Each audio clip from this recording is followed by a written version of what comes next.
Une série dans le froid, sur une planète glaciaire. Est-ce qu'au moins le contenu de cette série m'a réchauffé? Eh ben non. Je développe après le générique. Soit on meurt en héros, soit on vit assez longtemps pour se voir endosser la peau du méchant. Pour ce genre de choses, il existe des hommes comme moi. Il t'arrive de saigner. Vous pouvez respirer, vous pouvez cligner des yeux, vous pouvez pleurer. M'a ramené le conduit, celle-là. Maintenant que j'ai votre attention, Accroche-toi, petit. Salut à tous, c'est Fab des Garmat sur ma chaîne et aujourd'hui on va parler séries télé, séries d'animation disponibles sur la plateforme Netflix, Make My Day. Alors là c'est la vidéo sera faite en plusieurs parties. Quelles étaient mes attentes par rapport à cette série, la synopsis, de quoi elle parle, ce que j'ai aimé et moins aimé sans spoiler, avec une petite conclusion. Alors, pas d'attente particulière, tout simplement, j'avais vu dans le programme de février 2023 sur Netflix, à la base c'était un film, c'était annoncé en film d'animation, donc un film japonais, et ça s'est transformé en série de 8 épisodes, une vingtaine de minutes. Donc je voyais bien une série de science-fiction sur une planète glaciaire, et justement ça semblait bien, en gros l'être humain cherchait sur une planète quelque chose, et ça sentait bien un petit peu un conflit qui va tomber face à une créature extraterrestre. Donc je me suis dit, tiens, pourquoi pas, des épisodes de 25 minutes c'est assez rapide, voyons ce que ça donne. Du coup de quoi ça parle? Donc confirmation, donc... En fait, c'est une planète où on envoie carrément des prisonniers. Donc il y a même une prison. Il y a une prison sur une planète glaciaire. Donc ils sont contraints de faire des travaux forcés pour extraire un matériau chargé d'énergie sur cette planète. Donc certes, la surface c'est glaciaire. On peut pas y vivre, mais à l'intérieur, quand il y a des mines, quand on creuse, il y a une certaine énergie qui vraiment peut rapporter de l'argent. Donc justement, et là on va y suivre notamment Jim, qui est un des gardiens de cette prison. Donc il garde notamment les détenus pour extraire cette énergie, c'est l'objectif justement. Donc d'ailleurs, ces prisonniers peuvent payer leurs dettes par rapport à ce moyen. Sauf que il y a un matin, voilà, il y a un accident a été signalé pendant une garde, et justement on découvre que en fait une mystérieuse créature attaque les humains. Et donc et en fait, effectivement, cette terre, elle est habitée par une créature extraterrestre, et ça va se transformer à comment survivre face à cette attaque. On va dire même ces attaques, parce que, oui, il y a bien des créatures. Voilà pour la synopsis. Alors, qu'est-ce que j'ai aimé, qu'est-ce que j'ai moins aimé? Commençons par le point fort. Je pense que pour moi, le grand point fort, c'est la VF. Donc là, moi, je l'ai regardé en VF. Et là, franchement, ils ont mis casting 5 étoiles pour la VF. Donc, on va dire sur les trois héros principaux. Donc, on a Jim, donc là, le gardien. Donc là, il est doublé par, que j'ai noté, bien sûr.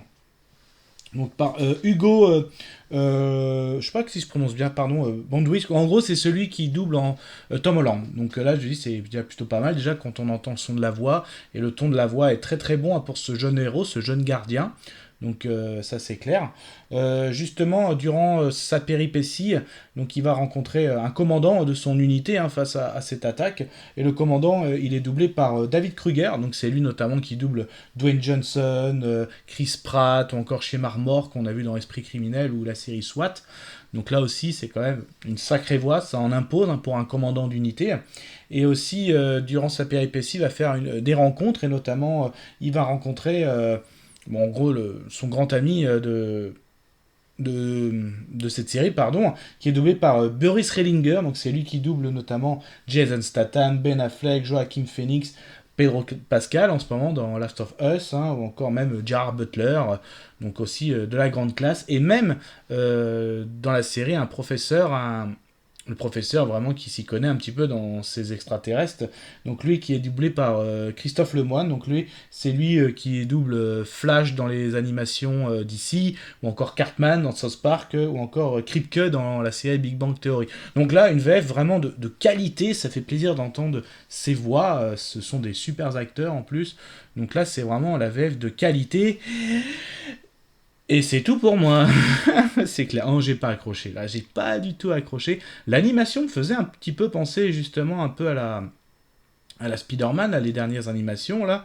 Mais l'image est quand même beaucoup moins colorée, un peu plus sombre. Bah après, c'est un peu normal quand tu es dans une planète glaciaire.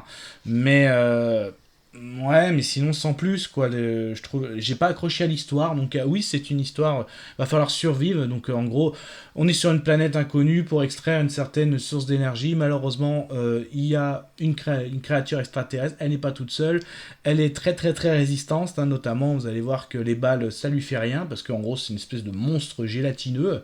Et il n'y en a pas qu'un. Donc en gros, ça va être comment survivre déjà face à cette attaque. Après, comment partir de la planète. Donc en gros, ces 8 épisodes, c'est de la survie, mais voilà. En gros, les personnages, la VF est très classe, mais pareil, bon, Jim a une évolution hein, du petit gardien, il va évoluer en il évolue en personnage principal, même le héros de la série. Mais voilà, non, moi j'ai pas accroché, j'ai pas du tout accroché, voilà. Même quand il y a des moments d'émotion, ça a pas marché sur moi. Les moments d'action, c'est sans plus. Les combats, sans plus. Cette espèce de monstre extraterrestre gélatineux, bah, voilà, et pour moi, c'est gluant et sans intérêt, voilà. Donc, ce n'est que mon avis. Donc voilà. Moi, j'ai pas été emballé. Donc, conclusion, une série d'animation de grand froid bah, qui m'a pas réchauffé les yeux, c'est le cas de le dire. J'ai vu mieux en animation, mais après, je pense qu'il y a une origine aussi. Est-ce que, par exemple, ceux qui sont fans, est-ce que ça respecte bien les origines? Est-ce que peut-être vous avez été satisfait? Bah, moi, j'ai pas réussi à être embarqué dans cet univers. Voilà. Donc, une bonne VF, donc des bons acteurs VF, un bon doublage VF, mais après, au niveau graphique, au niveau scénario, au niveau personnage, eh ben, j'ai pas accroché. Mais ce n'est que mon propre avis. Faites votre propre avis. Et puis n'hésitez pas à vous promener sur la chaîne. Hein. Il y a d'autres animations dont j'ai parlé, même aussi de la science-fiction ou autres sujets. Et moi je vous dis Kenavo.